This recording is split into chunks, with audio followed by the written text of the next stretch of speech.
hope you're all having a beautiful day. I'm excited because today we're going to be talking about my first ever tournament recap. So I participated last weekend in my first constructed event. I played in pre-release tournaments before, but never a Pokemon TCG tournament with a constructed deck.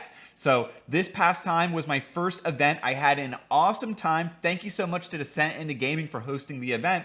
In this video, I want to talk about the deck that I played, the matchups that I played up against, and I want to end things with some changes that I think I want to make to my deck to improve it for the next tournament that I want to play in, which will be December 17th. Let's go.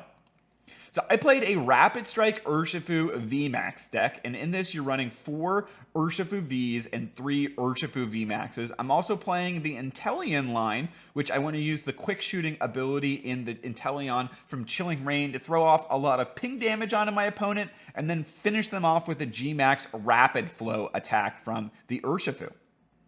So in my deck, it's a pretty standard lineup. I've got the Urshifu Vs, I've got the Urshifu VMAXs, the Inteleon evolutions. I'm using Shady Dealings with the Drizzile to search for individual trainer cards that I need and when I need them. So I have a lot of one-of trainer cards you can see here at the very end. I was playing the cheeky Medicham V to potentially pull off the Yoga Loop ability. I never did, so spoiler alert, I'm going to say this is one card that already I'm thinking of replacing in my deck. But my overall thoughts were it was good, but I felt like I needed a little bit more energy, or at least I need to learn how to better utilize some of the cards that I already have, like Professor's Research and Marnie, to cycle through my deck and draw more cards.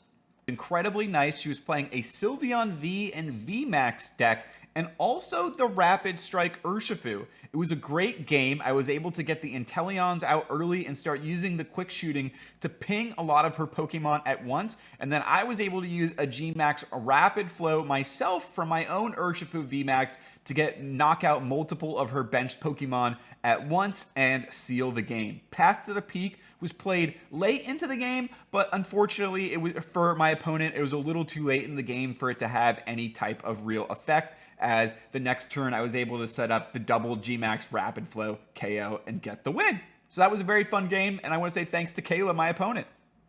The next game that I played was against an opponent named Brandon, who's an incredibly skilled player, and he showed off his skills with this really fun Crabominable V deck. He was able to use the Destroyer Punch ability and set it up with Inteleon's quick shooting to get some nasty one-punch KOs against my Urshifu. He was able to knock out my Urshifus repeatedly with one punch using the Destroyer Punch, which, if you didn't know, it does 60 more damage for each damage counter on your opponent's active Pokemon. So he was able to set up 2 Inteleons and throw 4 damage counters onto any one of my Pokemon any turn that he wanted, every turn I should say, and then was able to follow it up with a one-punch Destroyer Punch KO. So it was a really, really fun deck. He used the Shady Dealings ability to grab Capacious Bucket, and it was able to fill up his Crabominable V with lots of water energy, and he also had some other backups. I believe it was a Suicune V ready to finish me off with a Blizzard Rondo as well. So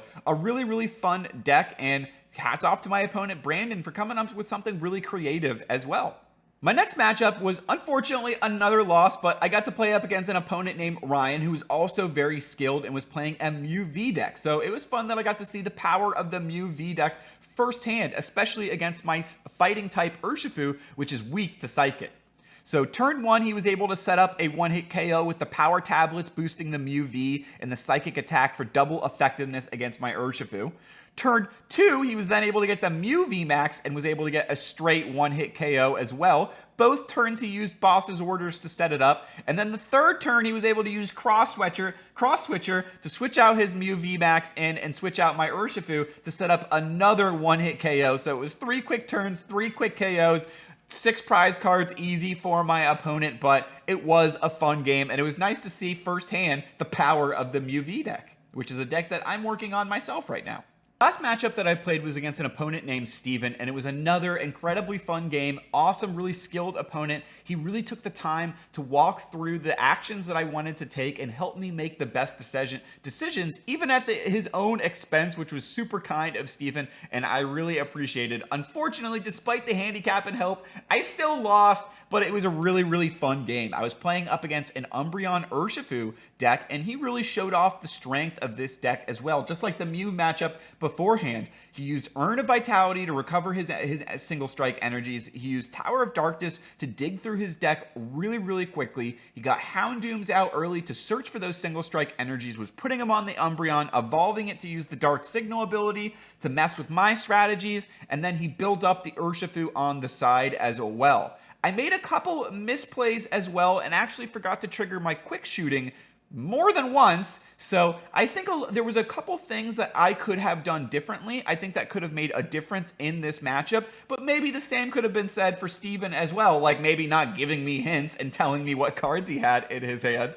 But it was a really, really fun matchup. He also hit me with a devastating Marnie when I had a great, great hand full of Inteleons, exactly what I needed, and he was able to Marnie me pretty effectively. So I gotta play my hand a little bit closer to my chest going forward and not let my opponent know, gosh, I just got exactly what I needed, when there's cards out there that can counter that pretty effectively. So thanks again to Steven, Ryan, Kayla, Brandon, all my opponents in the tournament. I had an awesome time.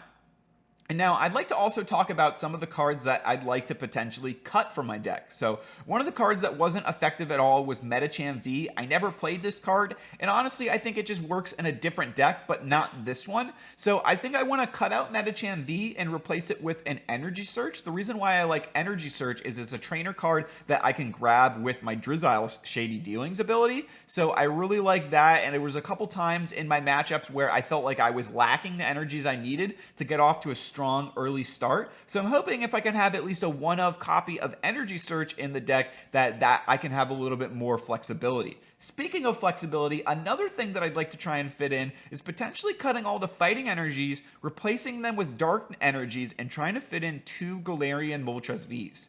The Mew matchup felt like an automatic loss. I don't think there's anything that I could do to win that matchup in the deck where it's currently at in its current state. And with Mew being the most popular deck in the format and the strongest one, I'd like to have at least some type of options against it. And I think the Galarian Moltres V could be a good option. So I need to find the exact room. If anyone has any suggestions for cards that I could cut, let me know. I was thinking about the Energy Switch, but honestly, if I'm going to lean in more to a Galarian Moltres V deck, maybe that is a card that actually would be even more valuable. Another one is potentially Telescopic Sight. Maybe if I'm leaning less into the Urshifu as the main attacker in the deck and having some options for the Moltres, then maybe the Telescopic Sight, which does additional bench Pokemon damage, isn't as valuable. So let me know in the comments if you have any potential suggestions for the deck, things that I might change or things that I might include. Definitely looking forward to the next tournament, and I hope you all enjoyed the video. Peace out. Hope you have a beautiful rest of your day.